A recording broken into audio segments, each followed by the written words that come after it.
yaa ngi doon wax sànq ne gis nga ne peut-être am na benn politique locale. boo xam ne des na au niveau de parce que ndax da ngaa gis ne représentativité peut-être locale bi nga xam ne tey pouvoir local boobu ngeen am dafa am lu ca des wala demee noonu. non man damay wax ne souvent ne Pastef moom am na représentativité au niveau local mais les responsabilités yi nga xam ne les parti bi war na ko dooleel base bi loolu laa souvent man. mooy parti bi dafa war a dooleel la base. parce que politique aussi ak lu mën taxew dañuy politique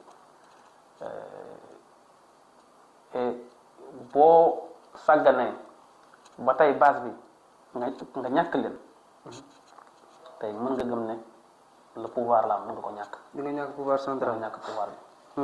et base bi nag noo leen doolelee mooy jox leen ay responsabilité parce que Pastef ñëpp xam nañ ne guddiñ toll yoruñ benn mairie ci àll bi mooy boo génnee Dakar Thiès. Saint-Louis safla Saint-Louis sa bokk ci mais Dakar Thiès ak Ziguinchor amul benn mairie boo xam ne ñu ngi koy gérer. alors que affaire bi àll bi la électorat bi àll bi la. or que électorat bi dëgg liy def différence àll bi la. ñoom ñooy def différence ñoom ñooy tax nga mën a gagner premier tour wala boo demee deuxième tour nga mën a gagner. tout à fait. donc ñoom nag boo leen sàggane gëm naa ne vraiment impact bi war a am ci élection yi nga xam ne moom lañu jublu du ci am et d'autant plus que ñu ngi waajal ay élections locales.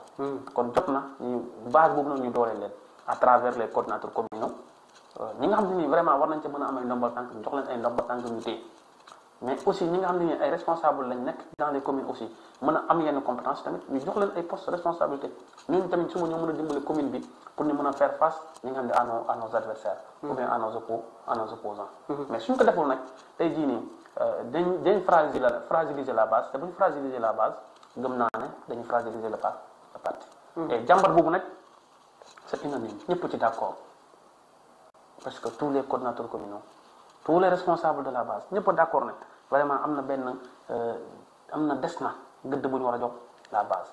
et gëdd boobu nag vraiment bu ñu ko joxul la base gëm naa ne parti bi mën na am lu mu ci ñàkk en tout cas bu dee benn conseil bi may jox tey waa Pastef surtout ñi nga xam ne ñoo yor les postes de responsabilité mooy ñu gën a responsabiliser la base mais aussi ñu gën leen a jox confiance mais aussi gën a ànd ak ñoom liggéey.